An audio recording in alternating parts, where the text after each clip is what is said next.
اللہ اللہ اللہ اللہ۔ اعوذ باللہ من الشیطان الرجیم، بسم اللہ الرحمن الرحیم، نحمدہ ونصلی علی رسولہ الکریم والمہدی الموعود العظیم، اما بعد، السلام علیکم ورحمۃ اللہ وبرکاتہ۔ شروع کرتا ہوں اللہ کے نام سے جو بڑا مہربان اور نہایت رحم والا ہے۔ اسی پر ہمارا بھروسہ ہے اور اسی سے ہم مدد مانگتے ہیں۔ تمام تعریفیں اس اللہ ہی کے لیے سزاوار ہیں جس کے ہاتھ میں بادشاہت ہے، وہ جس کو چاہے عطا کرتا ہے۔ اس نے اپنی قدرت سے زمین کو پھیلایا اور آسمان کو بلند کیا، بس بزرگ ہے وہ ذات، اس کے سوا کوئی معبود نہیں۔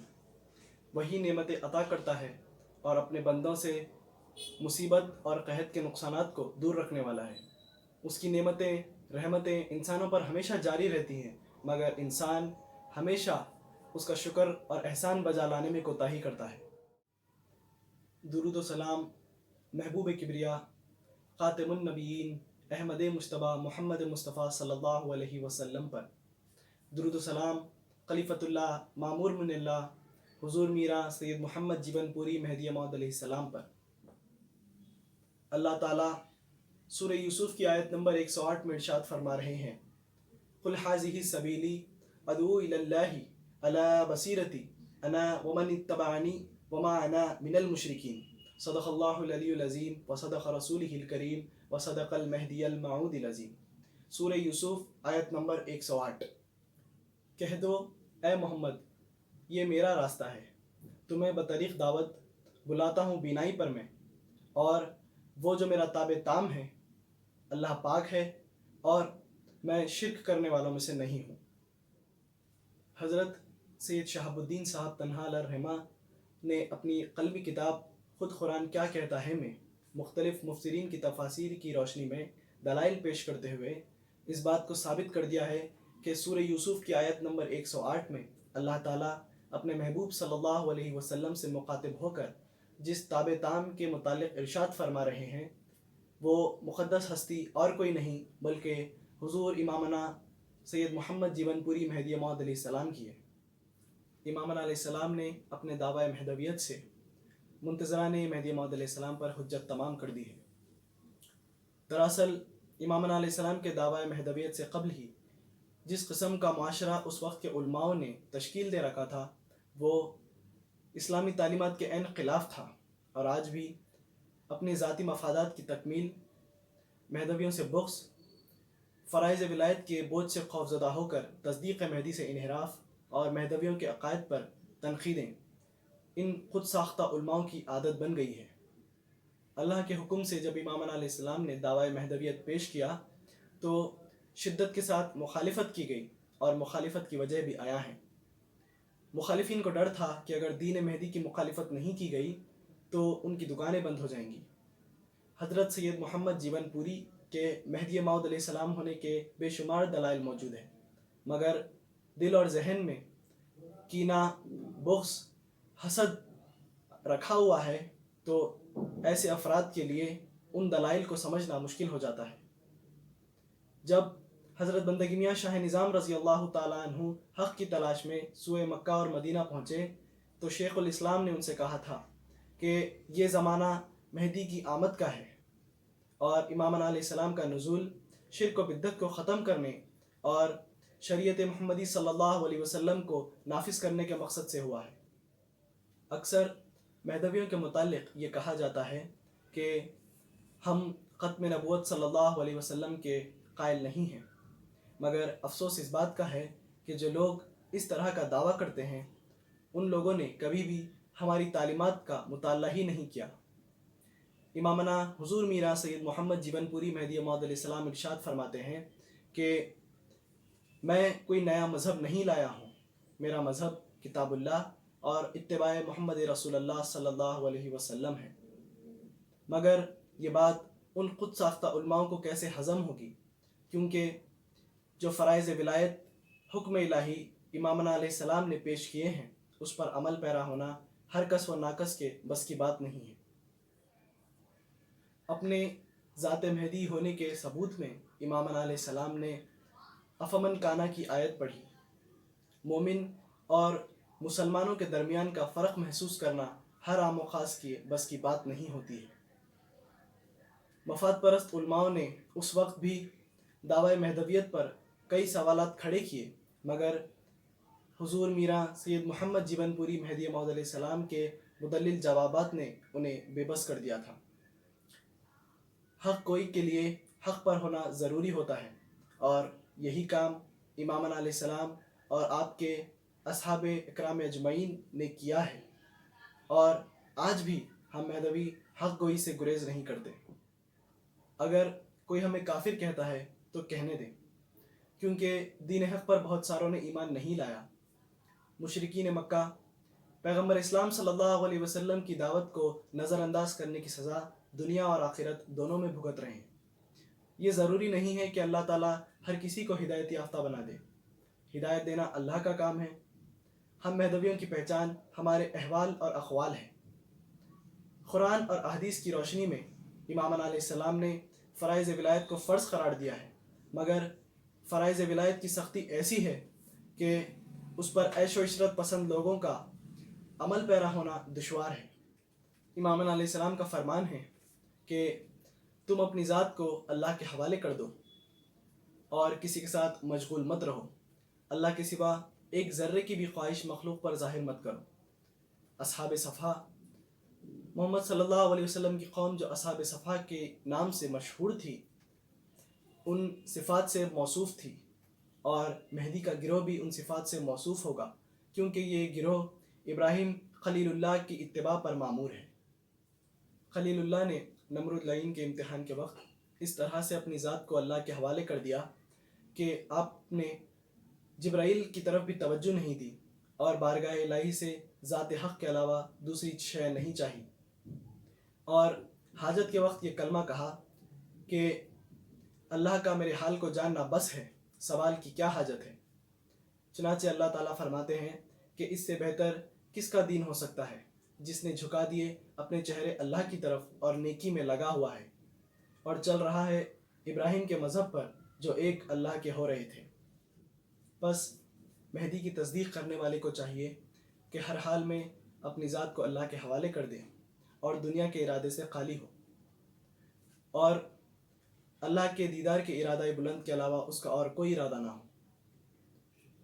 ایک نقل مبارک موجود ہے، شاہ دلاور رضی اللہ تعالیٰ عنہ سے منقول ہے کہ امامنا علیہ السلام فرماتے ہیں کہ اللہ تعالیٰ عاجزی کی حالت میں اگر بہت ساری چیزیں بھیجیں تو 2-3 بار اہلیان دائرہ پر اس کو خرچ کر کے دیکھو، کیونکہ فتوحات کے مستحق اہلیان دائرہ ہیں، در در پھرنے والے اس کے مستحق نہیں ہیں۔ طالب دنیا کے متعلق امامنا علیہ السلام نے لعنت اور ملامت کی ہے، اور اس کے متعلق بے شمار نقلیات بھی موجود ہیں۔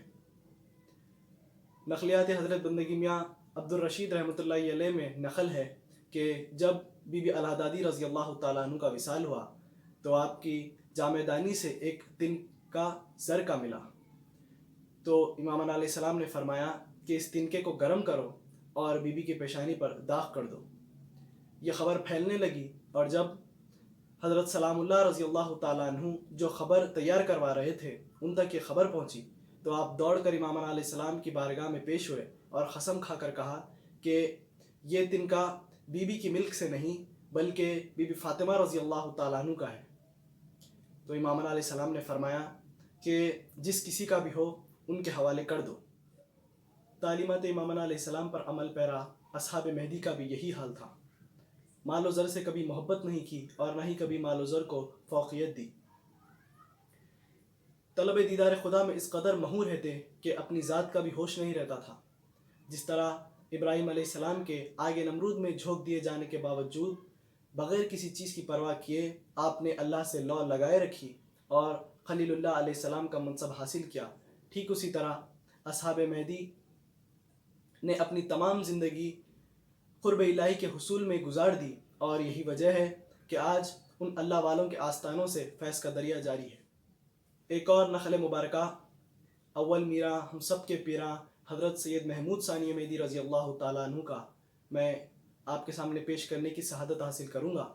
نقل ہے کہ بندگی میرا سید محمود ثانی احمدی رضی اللہ تعالیٰ عنہ کا پیجامہ پارا پارا ہو گیا تھا۔ میاں بابن رضی اللہ تعالیٰ عنہ کے ہاتھ میں عہدہ سویت اور عشر بھی ان کے حوالے تھا۔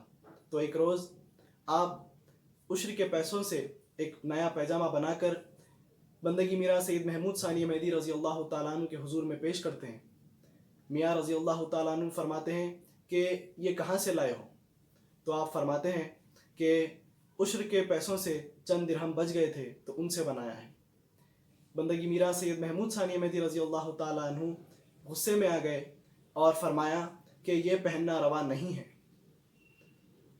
اول میرا ہم سب کے پیرا حضرت بندگی میرا سید محمود ثانی احمدی رضی اللہ تعالیٰ عنہ چاہتے تو ہر روز نئے لباس زیب تن کرتے، آپ چاہتے تو دنیاوی مال و دولت آپ کے قدموں میں ہوتی، روز نئے نئے کھانوں سے آپ لطف اندوز ہو سکتے تھے، مگر آپ نے ان تمام دنیاوی عیش و عشرت کو ٹھوکر مار دی اور دائرے کی زندگی کو ترجیح دیتے ہوئے اپنے دائرے والوں کی ایسی تربیت کی کہ اگر وہ کسی چٹان پر یا کسی زمین پر اپنا لعاب ڈال دیتے تو وہ چٹان یا زمین پورے کا پورا سونے کا بن جاتا تھا۔ میں اپنی اس گفتگو کے آخر میں اسی آیت کریمہ پر آ جاتا ہوں جس کا ذکر میں نے گفتگو کے آغاز میں کیا تھا، جو سورہ یوسف کی آیت نمبر 108 ہے۔ بندگی میاں شاہ قطمی رضی اللہ تعالیٰ عنہ اپنی تالیف عقیدہ شریف میں امامنا علیہ السلام کا ارشاد مبارک تحریر فرماتے ہیں کہ اگر کوئی ہمارا صدق معلوم کرنا چاہتا ہے تو اس کو چاہیے کہ کلام اللہ کی موافقت اور پیغمبر اسلام صلی اللہ علیہ وسلم کو ہمارے احوال اور اعمال میں ڈھونڈیں اور سمجھ لیں، جیسا کہ فرمایا خدائے پاک و برتر نے، کہہ دو اے محمد صلی اللہ علیہ وسلم کہ یہ میری راہ ہے، بلاتا ہوں میں خلق کو خدا تعالیٰ کی طرف بینائی پر میں، اور وہ جو میرا تابع ہے۔ اور نیز فرمایا کہ تعالیٰ جو ہم کو بھیجا ہے مخصوص اس لیے ہے کہ وہ احکام و بیان جو ولایت محمدی سے تعلق رکھتے ہیں بواسطہ مہدی ظاہر ہوں۔ اور نیز فرمایا کہ فرمان خدا ہے، پھر تحقیق کے ہم پر ہے بیان اس کا، یہ بیان مہدی کی زبان پر ہوتا ہے۔ اور فرمایا کہ چشم سر سے دار دنیا میں خدا کو دیکھنا چاہیے، اور حق تعالیٰ کے دیدار کی گواہی خود آپ نے بھی دی حکم خدا سے اور مصطفیٰ جان رحمت صلی اللہ علیہ وسلم کی جانب سے، اور حکم دیا کہ ہر ایک مرد اور عورت پر خدا کے دیدار کی طلب فرض ہے، جب تک سر کی آنکھوں سے یا دل کی آنکھوں سے یا پھر خواب میں خدا کو نہ دیکھیں مومن نہیں ہوگا۔ مگر جو طالب صادق اپنے دل کا رخ غیر حق سے پھیر لیا ہے اور اپنے دل کا رخ خدا کی طرف لایا ہوا ہے اور ہمیشہ خدا کے ساتھ مشغول ہے اور دنیا و خلق سے عزلت یعنی علیحدگی اختیار کیا ہے، تو ایسے شخص کے لیے امامنا علیہ السلام نے ایمان کا حکم فرمایا ہے۔ اگر کسی کو مہدویوں کے متعلق تحقیق کرنا ہو یا معلومات حاصل کرنے ہوں یا پھر ہمارے دین و ایمان کا اندازہ لگانا ہو تو ان کو چاہیے کہ وہ ہمارے مرشدین کرام کی صحبت میں آئیں۔ اس ترقی یافتہ دور میں بھی محدود وسائل کے ساتھ ہمارے مرشدین کرام سادگی کے ساتھ زندگی گزارتے ہوئے اپنے مریدین اور دیگر دینی بھائیوں کی تربیت کا کام آج انجام دے رہے ہیں۔ امامنا علیہ السلام کی اپنے سر پر پگڑی باندھ کر آج بھی ہمارے مرشدین اکرام زمین کی طہارت کا ذریعہ بنے ہوئے ہیں۔ ہمارے مرشدین اکرام کا نرم لب و لہجہ، سادگی کے ساتھ گزارے جانے والی زندگی ہم تمام مصدقان امام الکائنات کے لیے ایک مثال راہ ہے۔ ہم تمام پر مرشدین اکرام کا احترام لازم ہے۔ ان کے کسی بھی ظاہری عمل کو تنقید کا نشانہ بنانے کا ہم کو کوئی حق نہیں ہے، بلکہ ان کے باطنی عمل کے ذریعے ان سے فیض حاصل کرنے کا ہم کو موقع ڈھونڈنا چاہیے۔ اگر کوئی شخص منصب رشد و ہدایت، منصب ارشادی پر فائز ہے تو یقین جانے کہ وہ کامل مرشد بننے کے بعد ہی اس مقام پر فائز ہو سکتے ہیں۔ ہمیں کامل مرید بننے کی ضرورت ہے۔ جس طرح ہمارے مرشدین اکرام حق کی تلاش میں در در بھٹکتے رہے اور آخرکار امامنا حضور میراں سید محمد جیون پوری مہدی موعود علیہ السلام کی بارگاہ میں پہنچ کر ان کی بے چینی اور اضطرابی کیفیت اختتام کو پہنچی، اسی طرح ہمیں بھی اس موقع کو غنیمت جان کر ہمارے مرشدین اکرام سے رجوع ہونے کی ضرورت ہے۔ مرشدین اکرام اور فقراء و عظام سے کسی قسم کی گستاخی ہمارے ایمان اور عقیدے پر ایک بڑا کارضرب ثابت ہوگا۔ آج جس ہستی مسعود کی بحریام اور عرس کے تبارک سے ہم فیضیاب ہو رہے ہیں، ان کے تعلیمات پر عمل پیرا مرشدین اکرام ہی ہماری آخرت کو سنوارنے کا ذریعہ ہے۔ اپنی اس گفتگو کو اختتام پر لاتے ہوئے میں بارگاہ الہی میں التجا پیش کرتا ہوں کہ اللہ تعالیٰ ہمارے دین و ایمان پر ہمیں ثابت قدم رکھے، ہمارے عقیدے میں پختگی پیدا کرے، اللہ تعالیٰ ہمارے تمام گناہوں کو معاف کرے، ہمارا خاتمہ بالخیر ہو، اللہ تعالیٰ ہمارے سینوں کو نور محمدی صلی اللہ علیہ وسلم اور نور مہدی علیہ السلام سے منور کر دے، اس عارضی دنیا کے بجائے مالک حقیقی سے الفت ہمارے اندر پروان چڑھائے اور ہمارے مرشدین اکرام سے والہانہ محبت کا جذبہ ہمارے اندر پیدا کرے۔ آمین ثم آمین، وآخر الدعوانا ان الحمد للہ رب العالمین۔ شکریہ۔ اللہ اللہ اللہ اللہ اللہ